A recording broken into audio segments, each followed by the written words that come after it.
pili mwaka 2026 kesi ya uhaini dhidi ya mwenyekiti wa Chama cha Demokrasia na Maendeleo ndugu Tundu Antipas Mughwai Lissu imeitwa. Imeendelea kwa upande wa serikali kuweza kuwasilisha majibu yao ya zile hoja za upingamizi ambazo wakili Tundu Lissu alikuwa ameziwasilisha. Lakini kesi ilipoanza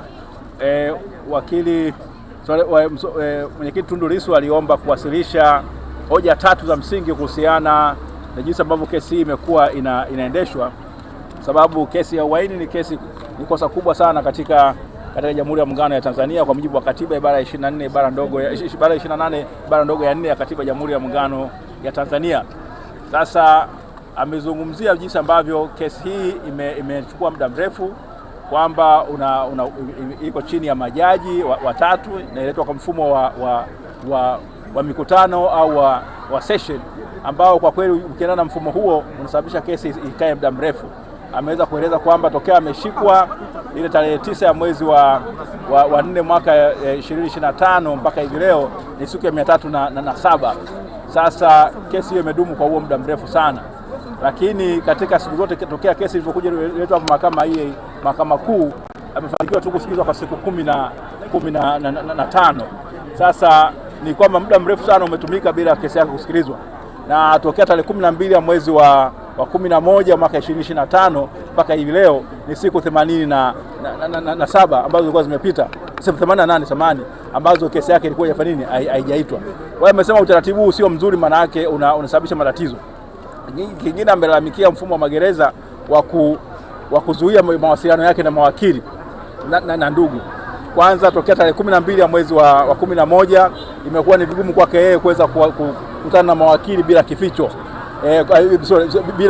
bila usiri au bila ile faragha inayotakikana, kwamba sheria zile kanuni za magereza zinaagiza kwamba mfungwa anapokutana na mawakili, tunazungumzia mfungwa maana ya kwamba mfungwa aliyefungwa au mfungwa ambaye ni mahabusu, anatakiwa aweze kuzungumza na wakili wake akionekana mbele ya maafisa wa magereza ama askari wa magereza, lakini bila kusikiwa.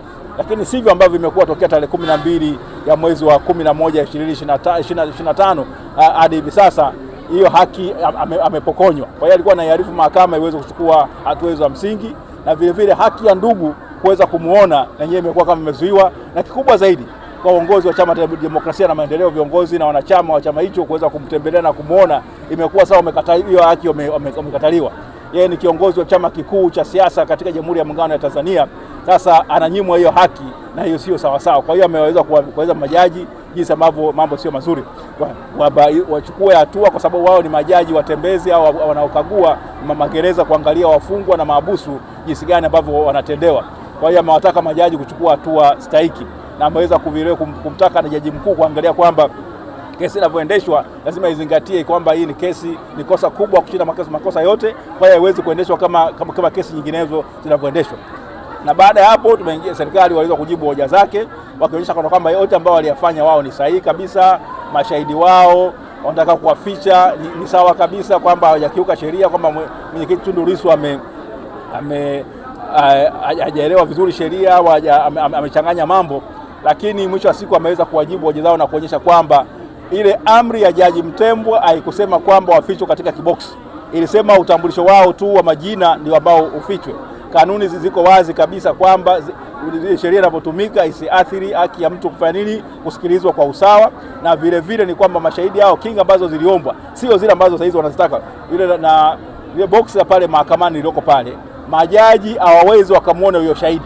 Ni kweli kama yule mtu ambaye amelindwa na anatakiwa akae kwenye kiboksi, hataki kuonekana na mshtakiwa na hao watu wengine ambao wanahudhuria mahakamani, ila majaji lazima wamuone. Sasa huyo mtu aonekane, kwa sababu kile kiboksi kiko usambamba kabisa na majaji hawawezi wakamuona, ili kuweza kujua huyu mwenendo wake, jinsi anavyokaa pale mahakamani, kama ni mtu mkweli au ni mtu muongo. Kwa Kiingereza tunaita demeanor. Sasa kama huwezi kuelewa demeanor ya shahidi, ni vigumu sana kuweza mwisho kwa jaji kuweza kufikia hitimisho kwamba je, alikuwa ni shahidi mkweli au alikuwa ni shahidi muongo.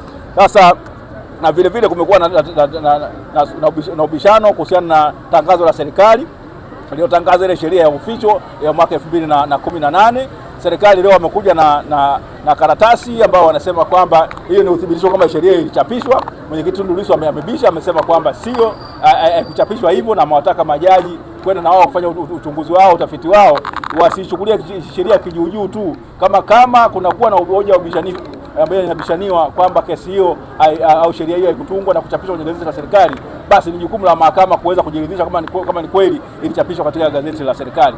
Kwa hiyo kesi imeahirishwa hadi tarehe 11 saa 3 asubuhi ya mwezi huu, baada ya majaji wameomba wapate muda wa kuweza kutoa